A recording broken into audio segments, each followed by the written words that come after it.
You know porn is wrecking your life, but recovery programs cost money you don't have. The good news, you don't need to spend a dime to start breaking free. Let me show you how right now. So first things first, you do not need money to quit pornography. Look, I quit porn when I was broke, living paycheck to paycheck with no savings to my name. So if I can do it, you can definitely do it too. The key is we have to tap into our natural psychology and circumvent porn brain. Okay, now when I'm talking about porn brain, what I'm talking about this part of you that has been programmed for instant gratification and immediate rewards. Porn brain will program you to have the same approach to your solution in recovery. So you'll look for things that are, quick and easy, low barrier to entry, and, for lack of a better word, they're cheap.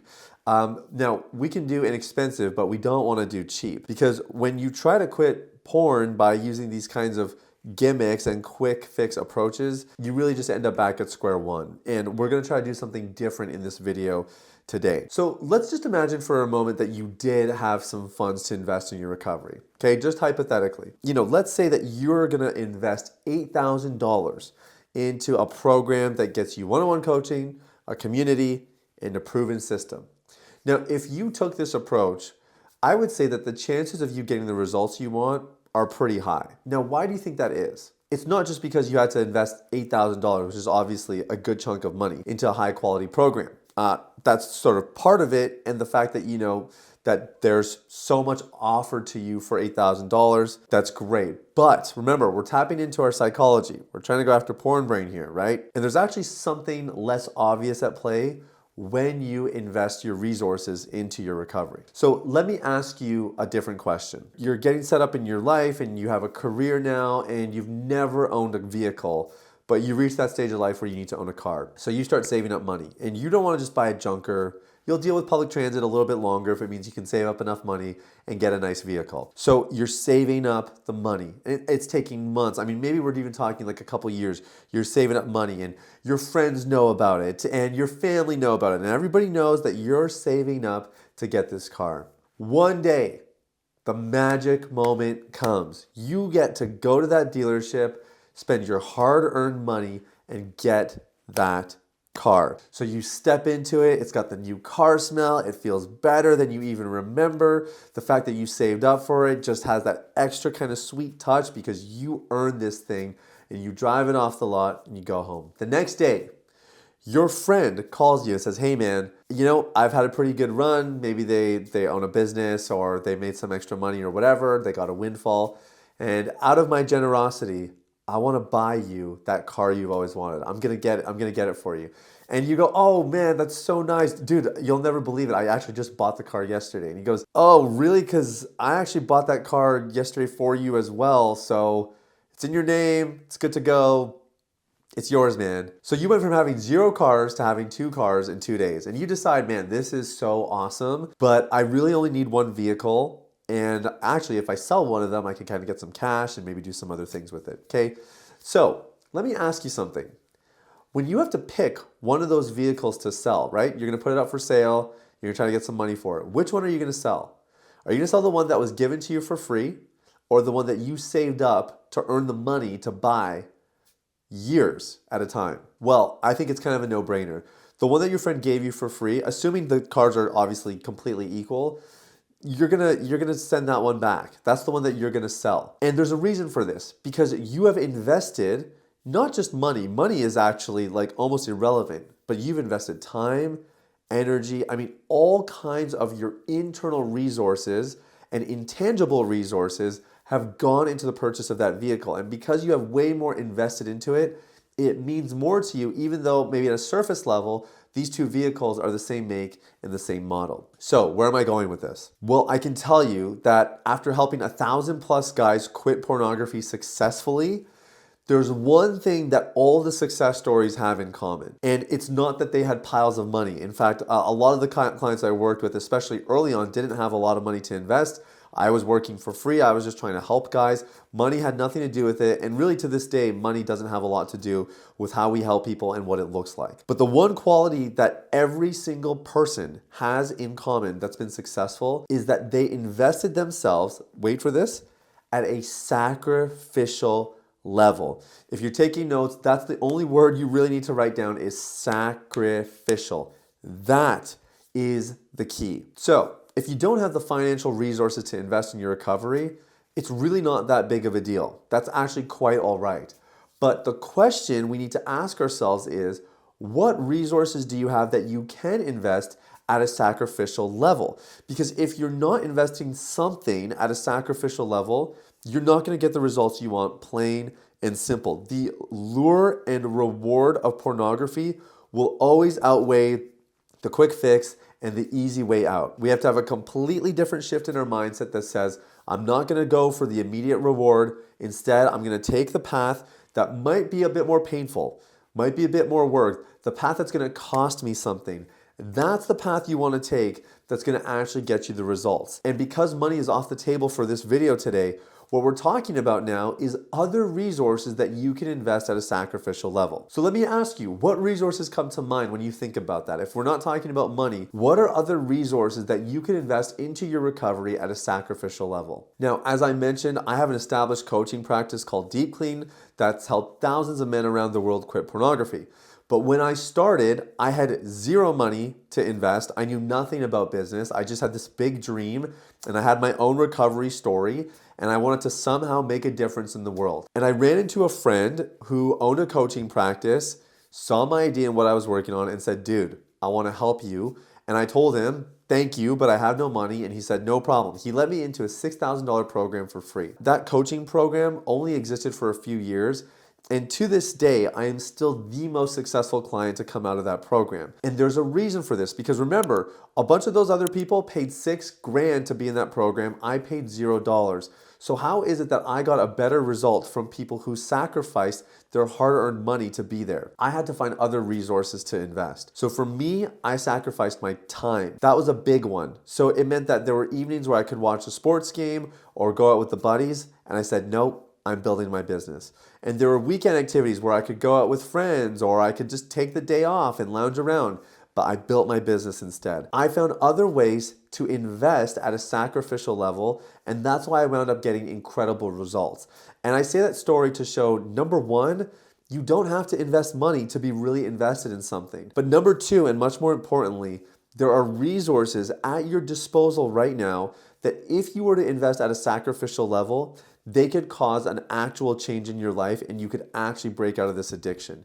You have to decide what those resources are. Okay, so we've taken care of the first thing, which is the psychological, right? We have to invest at a sacrificial level because that's gonna actually, number one, it's gonna combat porn brain, but it's gonna cause us to be more invested in our outcomes so that we're not just slapping an internet filter on for 20 bucks a month saying, yeah, this should do the trick, and then we kind of carry on with our day. There's no sacrifice there. That's not really much of an effort. We're talking about an investment of something that really costs us, time, relationships, it could be your attention, there could be other resources that you put at a sacrificial level.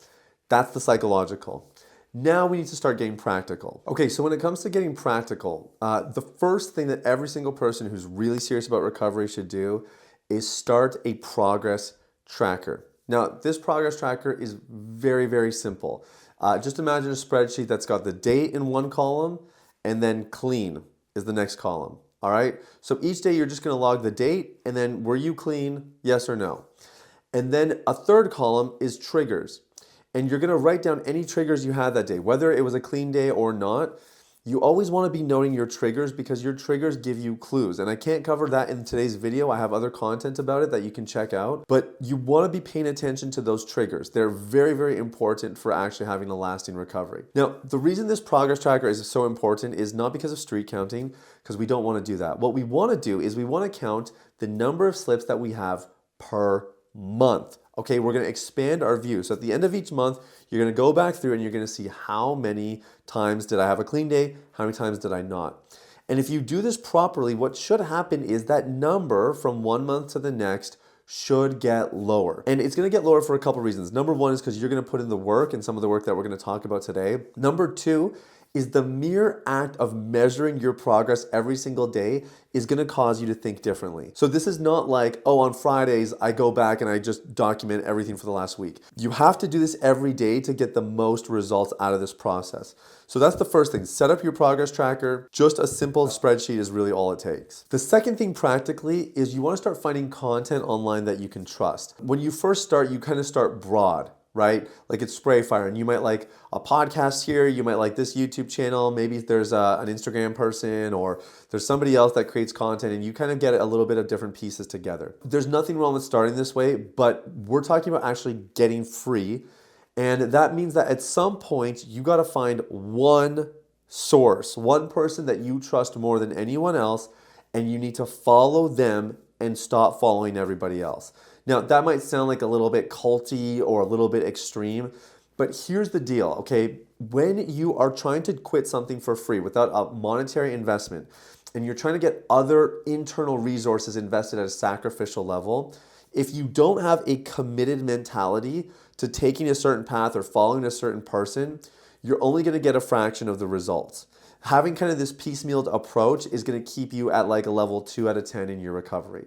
So when I built Deep Clean, I had one coach and I followed his system. And eventually I started to make some tweaks. But early on, I did everything he told me. I followed it exactly as it was laid out.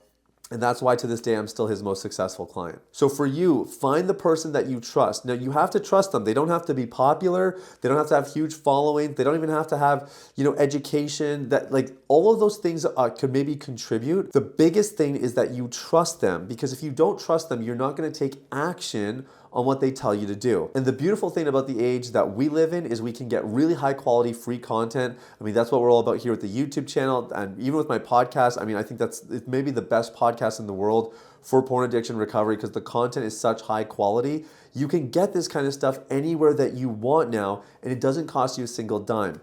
But the key is, if you're piecemealing together and it's like, yeah, I like this guy's thing and he does this, and I kind of try to just put it all together, just not going to work. You're wasting your time, you're wasting your energy. Eventually you got to find that one person that you trust, go all in on their content, commit to do it for like 6 months. Okay, not for the rest of your life, just for 6 months. I'm going to do whatever it is he says to do. I'm going to follow it to a T and watch the results come. So practically, we got the progress tracker and we got content. Now, I just want to say one more thing about content before I move to the next thing, because I think this is really going to help you. You always want to make sure that you're acting on the knowledge you take in. So the danger with content is that you can watch this video and not create a progress tracker and not go find somebody's content that you like and keep listening to them. The danger is that you just take it and you're like, oh, that's cool, and we'll see. But if you're invested, if we've taken care of the psychological elements and you're actually invested at a psychological level, then this is the best thing we can do, is acting on the content that we find, and we're going to be primed to do that because we're so committed at an emotional level. The last thing practically that we need to talk about is connection. Now, you don't have to do this alone, and you don't have to do this with some huge community either. But you do need to do this with at least one other person that knows you personally, okay? So we call this in my community a spotter. So when you're at the gym and you're benching and you just need a little bit of help, you're not sure if you can handle the weight, you think you can, but you want to be safe, you get a spotter, right? And the spotter's job is to just hold the bar. They're there to catch it if anything goes wrong, and maybe they'll give you a little bit of a push if you're struggling, but they do like 2% of the lifting. You're still doing all the heavy work. They just give you a little bit of a nudge. And sometimes just the presence of a spotter, not even the spotter actually touching the bar, just the presence of the spotter allows you to get more out of your lift. In recovery, this is what we want. We want somebody who's there for us, somebody that we know we can talk to when we struggle, somebody that we can talk to when we're kind of leading up to the struggle and trying to get ahead of it, somebody that we can talk to about the deeper issues that are going on within our lives. Having one person present, having that spotter there makes a world of difference. And look, sometimes they are going to do a bit of lifting. They're going to ask you hard questions, or they're going to encourage you, and they're going to spur you on and say, hey, you can do it. Get back up. You got this. Or what you just did there, that was awesome. Let's get another weekend like that, or another month, or whatever it is. But you want to have some connection. You've got to have this as part of your recovery journey. And here's the beautiful thing. I know that you already told yourself, oh, that's great. That's a good idea. But there's nobody in my life that I could talk to that could be like that. and you're dead wrong. I guarantee there's one person in your life, and here's how I know, okay? I'm gonna ask you this question. I want you to answer this question, answer it honestly. Who is somebody in your life that you could tell anything to and they won't judge you? Who's that person? Maybe that person's your grandma. I mean, I don't know. I'm just saying, like, if that's what it took and you were really invested at a sacrificial level, then that's what it takes. But you need somebody in your life that you can talk to. And I guarantee you there is somebody in your world who can be your spotter, who can be present for you, provide that support, provide that connection. And here's the beautiful thing, my friend. Now, we talked about kind of that 6-month period, and I really do think it's possible in 6 months to have a dramatically different outcome and maybe even to quit altogether. I really do think it's possible, as long as you follow the steps we're talking about. And what I would say is for this spotter person, you also want to have about 6 months. 6 months where they're checking in with you or you're checking in with them regularly. Actually, that's a big one. They should not be checking in with you. You check in with them. You take the initiative. You're talking to them once a week. And what's going to happen is, in addition to getting into this rhythm, having the accountability, having the support, is you're going to start to make a really meaningful friendship. It might already be meaningful to you. It's going to add another dimension and another layer to it. And a lot of our clients have done this. We encourage them to get spotters. They find that connection within our community, but I like it when they have people that are kind of outside of our world as well, so that even once they finish our program, that relationship continues to serve them, right? It continues to be part of their life. They can keep meeting with them and it helps them to sustain the results that they've achieved so far. But the other valuable thing about this is that all of the addiction research shows that when you and I have meaningful connections, we are way less likely to engage in whatever it is that we're addicted to. And so as you form this more meaningful relationship, your heart is going to start to change as well. And your desire for pornography is going to start to diminish, which is going to make the progress tracking way more effective. It's going to make the content that we follow way more easier to act on. And it's basically going to multiply all of the other things that we've talked about in this video so far. Okay, now this last thing, I only reserve for people who made it this far in the video, because if you didn't make it this far, then you don't really deserve the gold that I'm about to serve you. Okay, they did a study, it's called a multivariate analysis. A multivariate analysis is where they have a bunch of different variables and factors, and they try to see which of these has the strongest impact on a particular outcome. So they basically said, okay, let's do this multivariate analysis for watching porn. And so they have all these different variables, and they're trying to see, okay, if we manipulate this one variable, does it make somebody less likely or more likely to view pornography? And after they tested a bunch of variables, they found that there was one that stood above them all. In other words, this was the most powerful variable to determine whether or not you would be more likely to watch porn. You want to know what it was? A sense of purpose. In other words, the more likely, or the more that somebody felt purpose in their life, the less likely they were to view pornography. So my friend, you can tap into your purpose completely free of charge. Doesn't cost you a single dime. All it requires is some clarity and some commitment, the stuff that we've already been talking about in this video. When I was struggling with a porn addiction, I had 2 prayers, okay? I had 2 things that were my anchor points for my purpose. One was, whoever my future wife is, keep her from me until I'm ready. I actually prayed that to God, because I wanted to go into my marriage clean. And that's why I quit porn when I was completely poor. I didn't have anybody else to provide for, but I had the determination, if I could figure this out, I would step into my marriage a healthy man. But my second prayer was for you. I was praying, God, if you set me free, if you help me figure this out, I will help as many other men as possible figure it out as well. And I had this seed of a purpose. It's not like I was fully stepping into my purpose. I mean, I couldn't fulfill on that while I was still addicted to pornography. But I just had this seed, and it motivated me. It kept me going on the hard days. I had the visual of shooting content and having a YouTube channel and a podcast and talking to people on Instagram and being able to be a voice and a support and even an author, something that I've been fortunate to do in the last couple of years. These are the kinds of things that I was conscious of that were driving me to quit pornography. And so what are those things for you? What are the things that are actually going to make this worth it? Because it's not enough to be able to just check a box and say I quit porn. But what would actually make this journey totally worth it for you? If I got this one thing out of it, I would give up everything. I'll end with this quote. Somebody once said that addiction is giving up everything for one thing. Recovery is giving up one thing for everything. And this is your chance to decide, what is that everything? What's on the other side of recovery for you? That's what's going to make this journey powerful, worth it, and likely to get the results you want. Free of charge, no money required. Now, like I said, quitting porn without money is possible, but what about staying free for good? In my next video, I break down the exact blueprint to go to 0 relapses in 6 months that has helped thousands of men escape the grips of porn addiction. Click the video on your screen to watch it now.